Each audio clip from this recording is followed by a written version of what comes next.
Hello friends, welcome to my educational channel Manoranjan classes.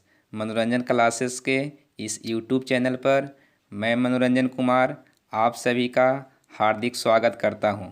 अगर आप हमारे इस चैनल पर नए हैं तो लाल बटन को प्रेस कर पास की बेल आइकन को दबाकर ऑल बटन पर क्लिक करें, ताकि जब भी हमारे द्वारा कोई नई वीडियो अपलोड की जाए तो आसानी से आप तक वीडियो का नोटिफिकेशन पहुंच पाए। तो आज के वीडियो में हम फिर से करने वाले हैं क्लास 10th NCERT मैथ का चैप्टर 7, जिसका नाम कोऑर्डिनेट जियोमेट्री अर्थात निर्देशांक ज्यामिति है। मैंने इससे पहले के वीडियो में क्वेश्चन नंबर 4 तक हल करा रखा है। अगर आप उस वीडियो को नहीं देखे हैं तो मैं इस वीडियो के डिस्क्रिप्शन में लिंक डाल दूंगा, आप उसे अवश्य देख लें। तो स्टार्ट करते हैं क्वेश्चन नंबर 5 से। क्वेश्चन नंबर 5 आपके स्क्रीन पर ये रहा। कहा जा रहा है कि वह अनुपात ज्ञात कीजिए जिसमें बिंदुओं A 1,-5 और B -4,5 को मिलाने वाला रेखाखंड x अक्ष से विभाजित होता है। यहाँ पे ध्यान क्या देना है कि जो रेखाखंड है वो किस अक्ष से विभाजित होता है, तो x अक्ष से विभाजित होता है। तो इस विभाजन बिंदु के निर्देशांक भी ज्ञात कीजिए। तो पीछे की वीडियो को मैंने क्या बतलाया है कि जैसे ये कोई रेखा लेते हैं, ए बी इसमें बोला भी जा रहा है, तो ये हो गया और ये बी हो गया।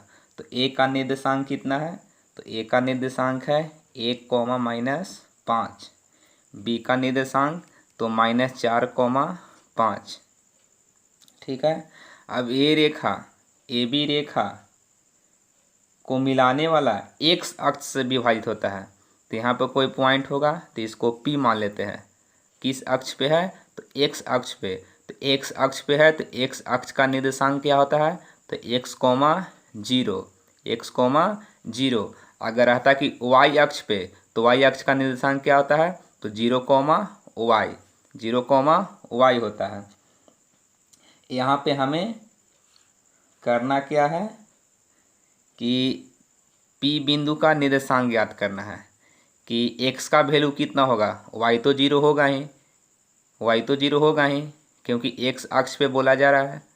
तो P का निर्देशांक निकालना है कि x कितना आएगा और y तो 0 होगा ही। तो इसके लिए विभाजन सूत्र का यूज करना है।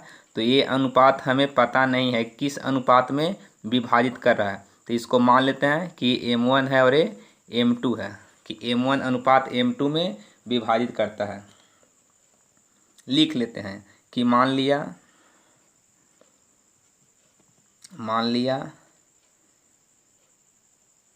कि वांछित अनुपात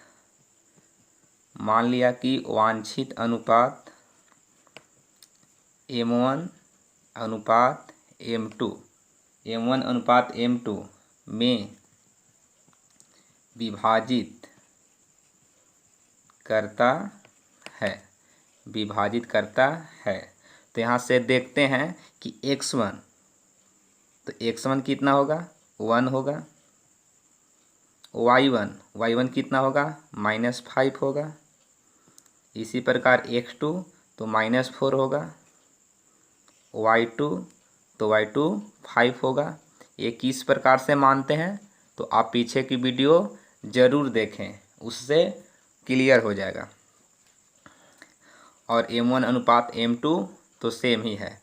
तो विभाजन सूत्र क्या होता है कि अगर P x,0 का निर्देशांक निकालते हैं, विभाजन सूत्र में P x,0 का निर्देशांक निकालते हैं, तो फॉर्मूला क्या होता है कि M2x1 प्लस M1x2 और बटा M1 प्लस M2 और कॉमा M2y1 प्लस M1y2 और बटा M1 प्लस M2।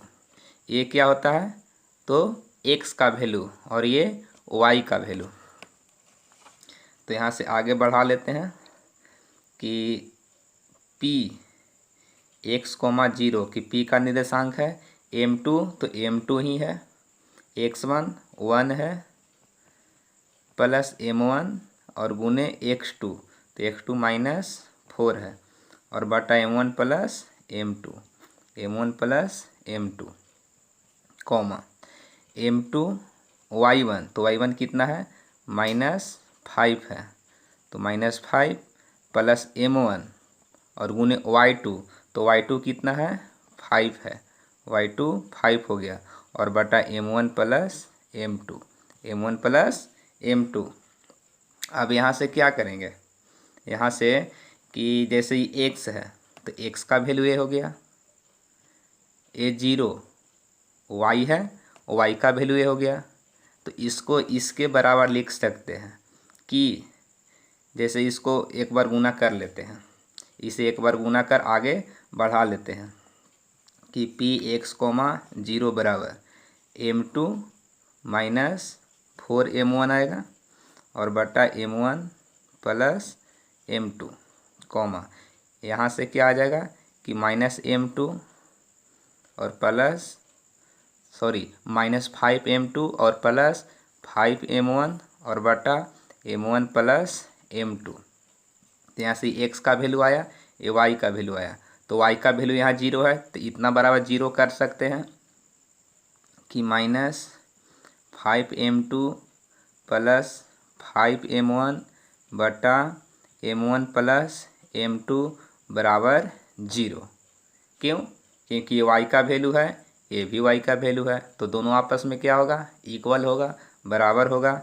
यहाँ पे क्रॉस मल्टीप्लाई कर लेते हैं तो यहाँ पे नीचे कुछ नहीं तो 1 है, तो इससे 1 में गुना करेंगे तो यही रह जाएगा और इससे 0 में गुना करेंगे तो 0 हो जाएगा। यहाँ से क्या करें कि माइनस को उस साइड भेज देते हैं, -5m2 को उस साइड भेज देते हैं तो इधर क्या बचेगा कि 5m1 बराबर माइनस है तो उस साइड जा कर के क्या हो जाएगा प्लस में हो जाएगा 5m2। यहाँ से क्या देख रहे हैं कि 5 से 5 कट जाएगा तो क्या आ गया कि m1 बराबर m2 m2 को इस साइड भाग में लान देते हैं कि m1 बटा m2 बराबर, तो m1 बटा m2 क्या हो जाएगा, जब इसको इधर भाग में लाने तो इधर 1 बचा तो m1 बटा m2 बराबर क्या आ गया 1 और यहाँ भी नीचे 1 लिख सकते हैं। तो यहाँ से क्या पता चला कि m1 का वैल्यू 1 है और m2 का भी वैल्यू कितना है तो 1 है। तो अब करना क्या है, किसका निर्देशांक निकालना था, x अक्ष से जो विभाजित हो रहा है, तो x अक्ष से जो विभाजित हो रहा है उसका निर्देशांक निकालना है, तो यानी px, 0 का निकालना है। तो x का वैल्यू निकालना चाहिए, तो जो m1 और m2 का वैल्यू 1:1 आया है इसको इसमें रख लेते हैं x का मान में, तो इसका मान निकाल लेते हैं कि क्या है कि -5m2 प्लस 5 ये तो y का वैल्यू है, x का वैल्यू है कि m2 -4m1 और बटा m1 प्लस m2। यहाँ पे है x का तो वैल्यू रख लेते हैं m2 तो 1 है, -4 गुने m1 भी 1 है और बटा m1 1 है और m2 1 है, तो यहाँ से क्या आ जाएगा 1, यहाँ गुना कर लेंगे तो -4 और बटा 2 और इसको घटा लेते तो -3 आ जाएगा और बटा 2 आ जाएगा, -3/2। तो यहाँ से px, 0 का निर्देशांक तो x का वैल्यू कितना आ गया -3/2 आ गया, -3/2 और y निर्देशांक क्या हो जाएगा 0। तो यही इसका क्या हो जाएगा आंसर हो जाएगा कि p का निर्देशांक क्या होगा तो -3/2, 0 होगा। तो अब आगे बढ़ते हैं छठे प्रश्न की ओर और छठा प्रश्न आपके स्क्रीन पर आ रहा है और ये रहा छठा प्रश्न। छठा प्रश्न क्या कहा जा रहा है, प्रश्न नंबर 6 कि यदि बिंदु a, 2, 4, y, x, 6 और 3, 5 इसी क्रम में लेने पर एक समांतर चतुर्भुज के शीर्ष हो तो एक्स और वाई ज्ञात कीजिए। समांतर चतुर्भुज बोला जा रहा है, समांतर चतुर्भुज। तो इसमें एक प्रॉपर्टी होता है, प्रॉपर्टी क्या होता है तो साइड में बता देते हैं। जैसे ये कोई समांतर चतुर्भुज है, ए बी सी डी मान लेते हैं कि यहाँ पे ए मान लेते हैं, या यहाँ से मानना शुरू करते हैं कि ए बी सी और D, A B C D कोई समांतर चतुर्भुज है। तो इसका जो डायगोनल होगा अर्थात विकर्ण होगा तो विकर्ण 2 होगा। तो जिस बिंदु पे काटता है कि समांतर चतुर्भुज के विकर्ण एक दूसरे को समद्विभाजित करते हैं, एक दूसरे को क्या करेगा, समद्विभाजित। समद्विभाजित मतलब क्या, समद्विभाजित मतलब क्या, तो ये और ये बराबर होगा। जैसे इसका पूरा लंबाई अगर 8 है, बी डी का पूरा लंबाई 8 है तो 4a हो जाएगा और 4a हो जाएगा। कि अगर यहाँ पे ओ मान लेते हैं तो ओ डी 4 हो जाएगा और ओ बी 4 हो जाएगा। इसी प्रकार अगर ए सी का पूरा लंबाई 10 है तो ए ओ 5 हो जाएगा और ओ सी भी 5 हो जाएगा। ये होगा कि एक दूसरे को क्या करेगा, समद्विभाजित करेगा।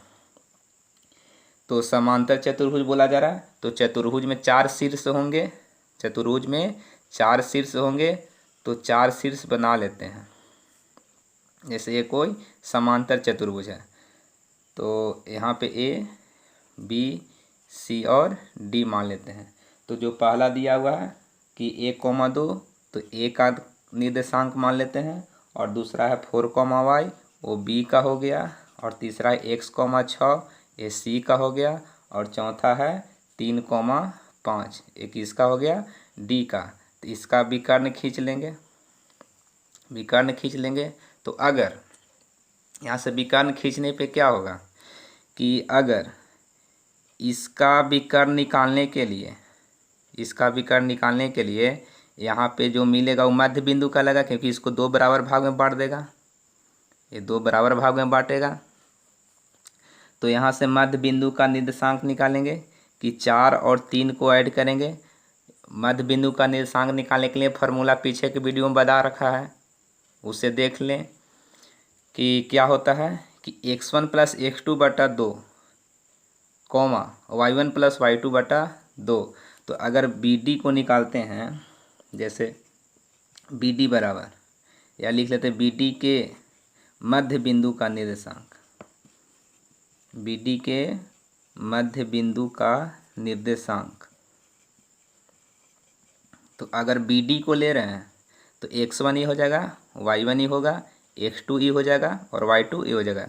तो फार्मूला क्या होता है कि x1 प्लस x2 बटा 2, x1 प्लस x2 बटा 2। तो x1 कितना हो जाएगा, 4 हो जाएगा, प्लस x2 तो x2 कितना हो जाएगा, 3 हो जाएगा, और बटा 2, और कॉमा y1 प्लस y2 तो y1 y हो जाएगा और y2 5 हो जाएगा, और बटा 2 ए आ गया।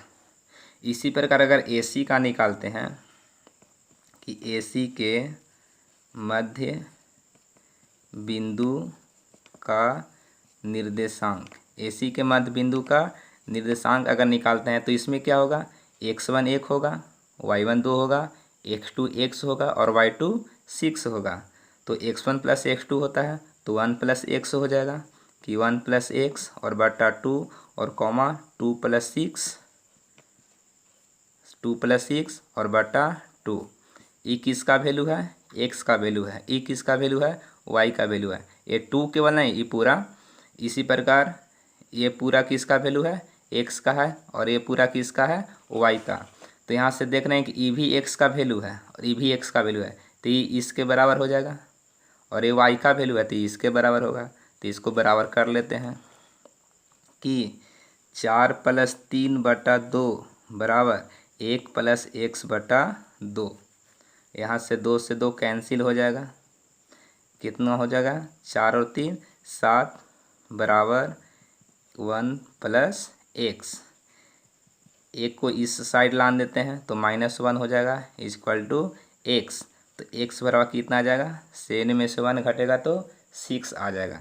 इसी प्रकार इसको बराबर कर लेंगे क्योंकि y का वैल्यू है दोनों, कि y + 5/2 बराबर 2 + 6/2, 2 से 2 कैंसिल। तो यहाँ क्या बच गया कि y + 5 बराबर 6 और 2 8। तो y इक्वल टू 8, 5 माइनस हो जाएगा बराबर का उस साइड जा करके। तो y का वैल्यू कितना हो जाएगा, y का वैल्यू 3 हो जाएगा, y का वैल्यू 3 हो जाएगा। तो x और y का मान ज्ञात करना था। तो x बराबर कितना आ गया, 6 आ गया, और y बराबर कितना आ गया, 3 आ गया। यही दोनों क्या हो गया, आंसर हो गया। ये क्वेश्चन नंबर कितना था, 6 था, क्वेश्चन नंबर 6। अब चलते हैं 7 प्रश्न की ओर। क्वेश्चन नंबर 7 को देखते हैं। क्वेश्चन नंबर 7 आपके स्क्रीन पे ये रहा। 7 नंबर क्या कहा जा रहा है, 7 नंबर कहा जा रहा है कि बिंदु ए के निर्देशांक ज्ञात कीजिए, जहां ए बी एक वृत्त का व्यास है जिसका केंद्र 2, -3 है, तथा बी के निर्देशांक 1, 4 है। क्वेश्चन नंबर 7 है।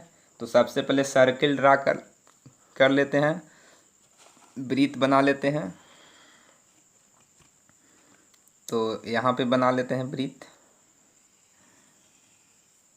ये सर्कल हो गया, वृत्त हो गया। ए बी वृत्त का व्यास है। जानते हैं कि वृत्त हमेशा केंद्र से होकर जाता है, केंद्र से होकर जाता है। तो ए और बी, ये क्या हो गया, वृत्त का व्यास हो गया, जिसका केंद्र, तो केंद्र यहाँ पे है 2, -3 है। इसका निर्देशांक दिया हुआ है कि 2, -3 है, और बी का निर्देशांक दिया हुआ है कि 1, 4 है। केंद्र को सी मान लेते हैं, सेंटर केंद्र को सी मान लेते हैं। तो पूछा जा रहा है कि स्टार्टिंग में ही लिखा हुआ कि बिंदु ए का निर्देशांक ज्ञात कीजिए। इसका ए का निकालना है, तो ए का नहीं पता है तो x, y मान लेते हैं। तो x, y का वैल्यू क्या करना है, निकालना है। तो जैसे हमने बता रखा है कि ये कोई लाइन है, रेखा है। जैसे मान लेते हैं कि ए बी ही है, ठीक है, ए बी रेखा है। अब इसके अगर मध्य बिंदु का निर्देशांक निकालना हो, मध्य बिंदु का निर्देशांक निकालना हो, जैसे ए है तो ए का निर्देशांक मान लेते हैं x1, y1, बी का x2, y2। तो अगर इस मध्य बिंदु का निर्देशांक निकालना है तो क्या करते हैं कि x1 + x2/2, y1 + y2/2, ये क्या होता है, फॉर्मूला होता है। तो यहाँ भी सेम उसी प्रकार यूज करना है कि अगर इसका निर्देशांक निकालना है तो कि जैसे यहाँ पे p मान लेते हैं, तो p x, y का अगर निर्देशांक निकालना है तो ये आ जाएगा। तो यहाँ पे क्या करना है, यहाँ भी सेम वही कंडीशन है कि जैसे यहाँ पे b है तो यहाँ b है, ई वैल्यू दिया हुआ है कि x2, तो x2 बराबर 1 हो जाएगा और y2 बराबर 4 हो जाएगा। इसी के अनुसार सेम पुट कर रहे हैं, बैठा रहे हैं वैल्यू को, ठीक है। यहाँ पे p माने थे कि x, y, p कितना माने थे, x, y। तो x का वैल्यू कितना आ गया, 2 आ गया, y का वैल्यू कितना आ गया, -3 आ गया। यहाँ पे x1, y1 है, तो x1 बराबर x है और y1 बराबर y है, y1 बराबर y है। तो मध्य बिंदु का निर्देशांक यहाँ पर निकलेगा क्योंकि सेंटर है, केंद्र है। तो केंद्र व्यास को 2 बराबर भाग में बांट देता है, 2 बराबर भाग में बांटता है, जो त्रिज्या कहलाता है। हालांकि यहाँ इतना डिटेल जानना नहीं है कि त्रिज्या क्या होता है, जब जरूरी पड़ेगा तो ज़रूर ही बताएंगे। तो यहाँ पे मध्य बिंदु का निर्देशांक निकालेंगे। तो अगर इसका निकालना है निर्देशांक, कि सी का निकालना है, सी का ही निकलेगा। तो सी का दिया हुआ है कितना, 2, -3। तो फॉर्मूला क्या होता है, x1 + x2/2। तो x1 कितना है, x है, x1 x है, और प्लस x2 1 है, और /2 y1 + y2। तो y1 कितना है, y है, y2 कितना है, 4 है, और /2। ये x का वैल्यू है, ये y का वैल्यू है। इसमें x का वैल्यू 2 है और y का वैल्यू -3 है। तो फिर से यहाँ से क्या करेंगे, दोनों को बराबर कर लेते हैं कि x + 1/2 बराबर 2 हो जाएगा, क्योंकि ये भी x का वैल्यू, ये भी x का वैल्यू। उसी प्रकार क्या करेंगे कि y + 4/2 = -3, क्योंकि ये भी y का वैल्यू है, ये भी y का वैल्यू है।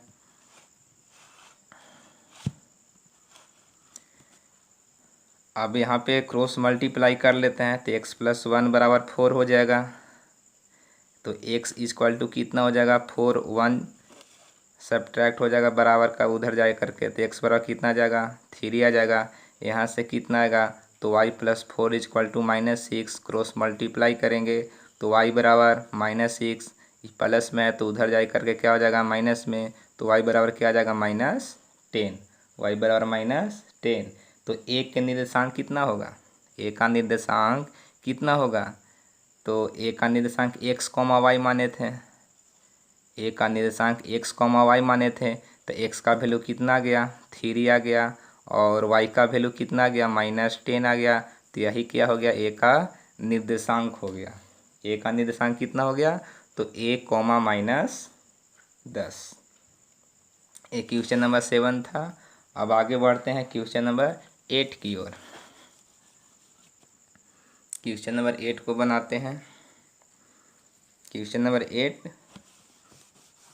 आपके स्क्रीन पे आ रहा है और ये रहा कि क्या कहा जा रहा है, यदि a और b क्रमशः -2, -2 और 2, -4 हो, a b दिया हुआ है हो, तो बिंदु P के निर्देशांक ज्ञात कीजिए ताकि AP बराबर 3/7 AB हो और P रेखाखंड AB पर स्थित हो। P रेखाखंड कहाँ है, AB पे है। तो सबसे पहले AB एक रेखा बना लेते हैं। AB एक रेखा हो गया, यहाँ पे A और यहाँ पे B। AB का निर्देशांक दिया हुआ है कि A का -2 और -2, B का 2 और -4, कि x1 -2, y1 भी -2, x2 2 और y2 -4। ये तो आप जान ही चुके होंगे x1 क्या होता है, y1 क्या होता है, कि किस प्रकार से मानना है। अब आगे क्या कहा जा रहा है कि P रेखाखंड AB पर स्थित है, तो P का निर्देशांक याद करना है कि AB रेखा पे कोई बिंदु P होगा, कोई बिंदु P होगा, तो उसी का निर्देशांक निकालना है। तो P मान लेते हैं कहीं पे, तो मान ले रहे हैं कि यहाँ पे P है, P है, तो इसका निर्देशांक निकालना है। तो इसका निर्देशांक x, y मान लेते हैं, तो x, y का वैल्यू निकालना है। तो विभाजन सूत्र का यूज कर लेंगे। विभाजन सूत्र का यूज कब करते हैं, जब m1 अनुपात m2 दिया हुआ हो, m1 अनुपात m2 दिया हुआ है कि AB रेखा को AP और PB किस अनुपात में बांटेगा। तो इसके लिए आगे क्या दिया हुआ है कि AP = 3/7 AB, ये दिया हुआ है। AB को बराबर का इस साइड लाते हैं, तो AP/AB = क्या हो जाएगा, 3/7, 3/7। कि जैसे A कोई लाइन है, ठीक है, A और B, और बीच में क्या है, P है, बीच में P है कहीं पे। तो अगर AP 3 है, तो AP यहाँ से यहाँ कितना हो गया, 3 हो गया। AB 7 है, AB पूरा लंबाई कितना हो गया, 7 हो गया, यहाँ से लेकर के यहाँ तक। तो अगर AB 7 है और यहाँ से हमको पता चल रहा है कि AB 3 है, तो PB कितना होगा, PB कितना होगा, जब टोटल 7 है, AP 3 है, तो PB कितना होगा, तो PB कितना होगा बताइए, PB कितना होगा, तो PB कितना होगा, तो 7 में से 3 को क्या करेंगे, सब्ट्रैक्ट कर देंगे, घटा देंगे, तो कितना बचेगा, 4। तो PB कितना हो जाएगा, 4। तो यहाँ से क्या पता चल रहा है कि AP और PB का अनुपात निकल चुका है कि 3:4। तो यहाँ पे क्या हो जाएगा, 3 और यहाँ पे 4। तो यहाँ से लिख लेते हैं कि x1, तो x1 -2 होगा, y1 भी -2 होगा, ये कहलाता है। और x2, तो x2 बराबर 2 और y2 बराबर -4। m1, तो m1 बराबर 3 और m2 बराबर 4। m2 बराबर 4। तो अब विभाजन सूत्र लगा देंगे कि p x, y का निर्देशांक निकालना है। तो formula m2 x1 plus m1 x2 और बटा m1 plus m2, m2 y1 plus m1 y2 और बटा m1 प्लस m2। वैल्यू को बैठा लेना है कि m2, तो m2 कितना है 4, x1 -2 प्लस m1 3, x2 कितना है 2 बट्टा कितना है m1 प्लस m2, तो 3 plus 4, m2 4 y1 -2 plus m1 3 और इंटू y2 कितना है तो y2 -4 है और बटा 3 प्लस 7। ये कहाँ से आया तो m1 प्लस m2। इसको सोल्व कर लेना है।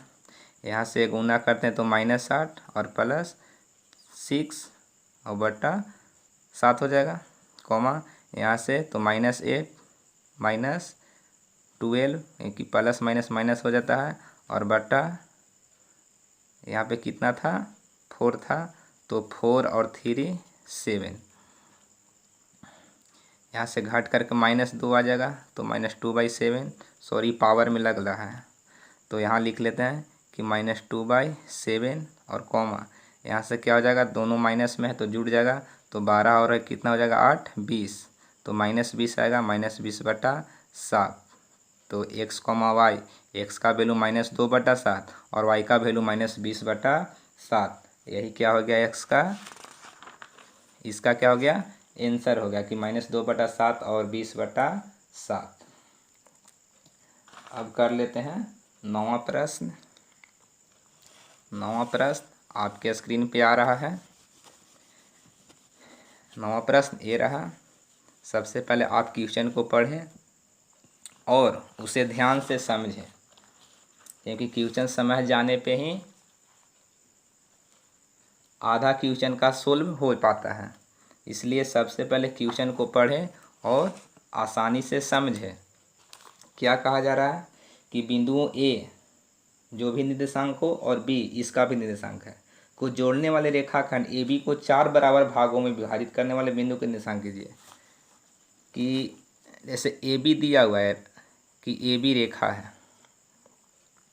यहाँ पे ए है और यहाँ पे बी है। अब ए बी को 4 बराबर भाग में बांटना है, तो अगर इसको 4 बराबर भाग में बांटना है तो क्या करेंगे, 4 बराबर भाग में बांटना है तो सबसे पहले करेंगे क्या कि इसको बीच में बांट लेते हैं। बीच में बांट लेते हैं तो 2 बराबर भाग में अभी तक हुआ है, इसको पी मान ले रहे हैं। ठीक, अब क्या करें कि ए पी को 2 बराबर भाग में बांट लेंगे, यहाँ पे क्यू मान लेते हैं, और पी बी को 2 बराबर भाग में बांट लेते हैं, इसको आर मान लेते हैं। अब यहाँ से क्या देख रहे हैं कि A Q, Q P, P R, R B 4 बराबर भाग में बट गया। कौन सा रेखा को बांटे तो ए बी रेखा को बांटे, कितने भाग में 4 भाग में।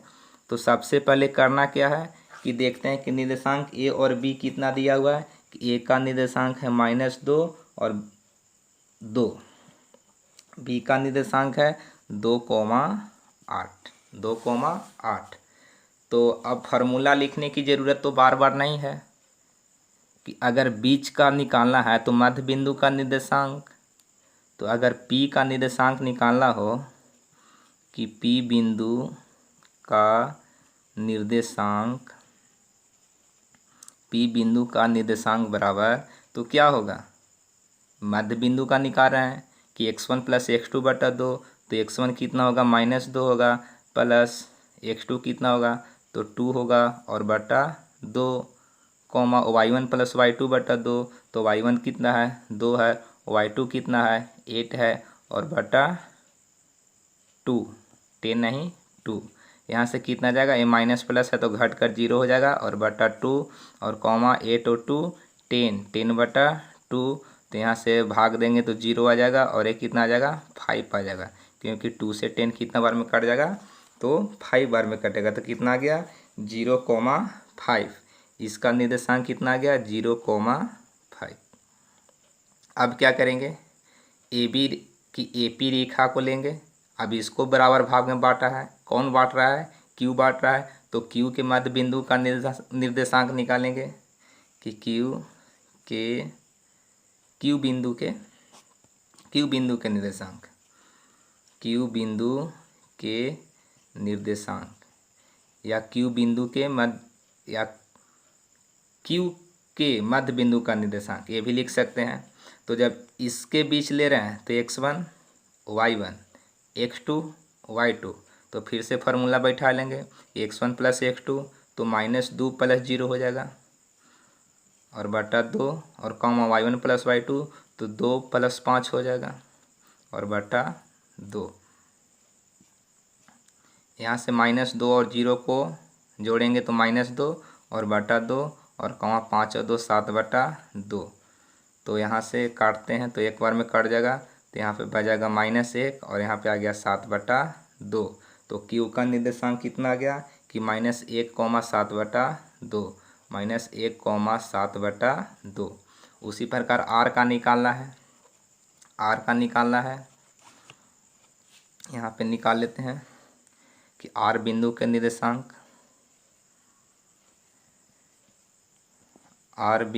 निर्देशांक, बराबर क्या होगा, R बिंदु का निर्देशांक निकाल रहे हैं तो P और B लेकर के चलना होगा। तो x1 0 होगा, y1 5 होगा, x2 2 होगा और y2 8 होगा। तो x1 प्लस x2 बटा 2, तो x1 हो गया 0, x1 हो गया 0 और x2 हो गया 2, तो 0 प्लस 2 बटा 2 और कॉमा y1 प्लस y2 तो 5 प्लस 8 हो जाएगा कि 5 प्लस 8 इक्वल टू 2। 2 में 0 को ऐड करेंगे तो 2 होगा, तो 2 बटा 2 हो गया, कॉमा यहाँ पे कितना हो जाएगा 5 और 8 को ऐड करेंगे तो 13, 13 बटा 2, 2 से 2 कट जाएगा तो 1 आ जाएगा, तो 1 कॉमा 30 बटा 2, 1 कॉमा 13 बटा 2। ये किसका आ गया निर्देशांक, तो R का आ गया कि 1 कॉमा 13 बटा 2, 1 कॉमा 13 बटा 2। ये हो गया कि AB रेखा को अगर 4 बराबर भाग में बांटेंगे तो 4 बराबर में बांटें तो सबसे पहले AB को P के रूप में बांटें कि इसको बीचों बीच विभाजित कर रहा है। इसके बाद AP को Q के रूप में बांटें, फिर PB को R के रूप में बांटें। अब इसके बाद क्वेश्चन नंबर लास्ट है 10, क्वेश्चन नंबर 10 है। तो क्वेश्चन नंबर 10 आपके स्क्रीन पर रहा, सबसे पहले आप इसे ध्यान से पढ़ेंगे। तो आप पढ़ लें। कहा क्या जा रहा है कि एक समचतुर्भुज का क्षेत्रफल ज्ञात कीजिए। समचतुर्भुज बोले एरिया निकालना है। समचतुर्भुज का क्षेत्रफल ज्ञात कीजिए जिसके शीर्ष इसी क्रम में है कि 4 शीर्ष दिया हुआ है, 3 0 4 5 -1 4 और -2 1, इसी क्रम में है। तो जैसे समचतुर्भुज बनाते हैं, समचतुर्भुज क्वेश्चन नंबर 10 है।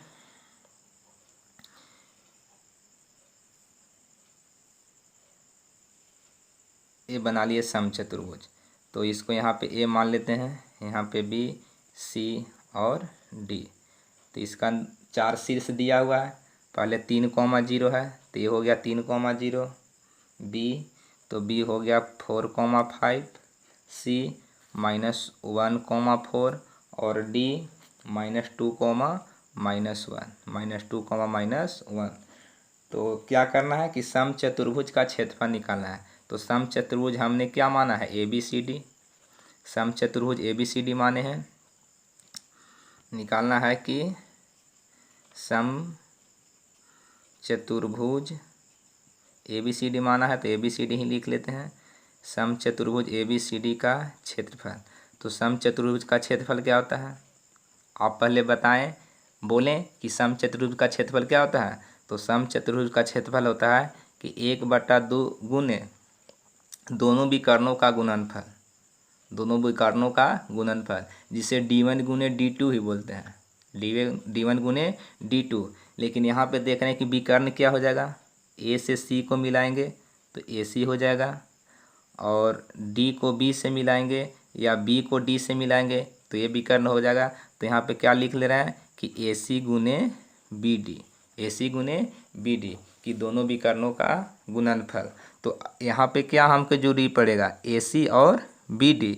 AC तो AC क्या करेगा कि यहाँ से यहाँ तक के बीच में कितना दूरी है, BD क्या कहलाएगा कि B से लेकर के D के बीच में कितना दूरी है। तो इसके लिए क्या करना पड़ेगा, दूरी सूत्र का प्रयोग कर दूरी निकाल लेंगे कि AC के बीच की दूरी बराबर AC बराबर, तो क्या होता है फार्मूला कि √(x2 - x1) का होल स्क्वायर। तो जब AC ले रहा है तो x1 3 हो जाएगा, y1 0 होगा, x2 -1 होगा और y2 4 होगा। तो x2 - x1 का होल स्क्वायर होता है। तो x2 -1 है और -x1 3 है, तो इसका होल स्क्वायर हो गया, प्लस y2 - y1, तो y2 4 है, y1 0 है, तो 4 - 0 का होल स्क्वायर। यहाँ से हल कर लेते हैं तो कितना हो जाएगा, तो माइनस माइनस ऐड होकर के -4 का स्क्वायर और प्लस 4 में 0 को घटाएंगे तो 4 ही रह जाएगा, तो इसका स्क्वायर बन जाएगा। तो 4 का स्क्वायर 16 हो जाएगा और माइनस है तो प्लस हो जाएगा, और प्लस 4 का स्क्वायर 16। माइनस से प्लस कैसे हो जा रहा है, क्योंकि माइनस का पावर अगर सम होता है तो प्लस बन जाता है। तो यहाँ से कितना आ जाएगा, 16 और 16 32, 16 और 16 32, इतना ही रखते हैं। अब BD निकाल लेंगे कि BD बराबर, जब BD ले रहे हैं तो x1 4 होगा, y1 5 होगा, x2 -2 होगा और y2 -1 होगा। तो फॉर्मूला x2 - x1, तो x2 -2 है, x2 -2 है और माइनस x1 कितना हो गया, 4 हो गया। तो x2 - x1 तो x2 -2 और माइनस x1 4, तो इसका whole square, plus y2 - y1, तो y2 -1 है और माइनस y1 5 है, तो इसका होल स्क्वायर। यहाँ से कितना आ जाएगा, यहाँ से आ जाएगा कि माइनस माइनस दोनों है तो ऐड हो जाएगा, और -6 का होल स्क्वायर और प्लस ये भी माइनस में है तो ये भी -6 का होल स्क्वायर। यहाँ से क्या आ जाएगा कि 6 का स्क्वायर कितना हो जाएगा, 36 हो जाएगा, और इसका भी स्क्वायर 36 हो जाएगा। तो 36 और 36 कितना हो गया, √72। अब इसका वैल्यू बैठा लेते हैं कि 1/2 गुने AC, तो AC कितना आया है, √32, और गुने BD, तो BD कितना आया है, √72। अब इसको आगे बढ़ाते हैं कि जैसे 32 है, 32 को लिख सकते हैं कि 16 गुने 2, 16 गुने 2, और गुने 72 को क्या लिख सकते हैं, 36 गुने 2। ऐसा क्यों लिख रहे हैं, क्योंकि 16 का वर्गमूल 4 हो जाएगा और 36 का वर्गमूल कितना हो जाएगा, 36 का वर्गमूल 6 हो जाएगा। तो 1/2 गुने 16 का वर्गमूल 4, तो 4 बाहर निकल जाएगा, 2 का नहीं तो 2 अंदर ही रह जाएगा, और गुने 36 का वर्गमूल, तो 6 बाहर निकल गया और 2 का नहीं निकलेगा तो 2 अंदर ही रह जाएगा। यहाँ से 2 से अगर काटते हैं तो 2 बार में कट जाएगा, यहाँ पे गुना कर लेता है तो रूट का बाहर गुना होता है, तो 6 में 2 से गुना करेंगे तो 6 दूनी क्या हो जाएगा, 12, कितना हो गया, तो 2 में 6 से गुना करेंगे 12 हो गया, और √2 में √2 से गुना करेंगे तो 2 हो जाएगा, कितना हो जाएगा, 2 हो जाएगा, और 12 में 2 से गुना करेंगे तो 24 हो जाएगा, कितना हो जाएगा, 24 हो जाएगा। और क्या निकाले हैं, क्षेत्रफल निकाले हैं, इसलिए इसको लिख देंगे कि 24 वर्ग इकाई, 24 वर्ग इकाई, यही इसका क्या हो गया, आंसर हो गया, यही इसका आंसर हो गया। तो आज के वीडियो में हमने प्रश्नावली 7.2 का टोटल क्वेश्चन का हल कर दिया है, जो 2 क्लास में हुआ है। तो अगर आप पिछले क्लास का मिस किए हैं तो उसे अवश्य देखें। इसे देखने के लिए आप हमारे चैनल के प्ले लिस्ट में जा सकते हैं या इस वीडियो के डिस्क्रिप्शन में मैं लिंक डाल दे रहा हूं, उसे देख लें। तो मिलेंगे अगले वीडियो में प्रश्नावली 7.3 को लेकर। तो आप इसे अच्छे से रिवीजन करेंगे। तो मिलते हैं अगले वीडियो में, तब तक के लिए जय हिंद जय भारत।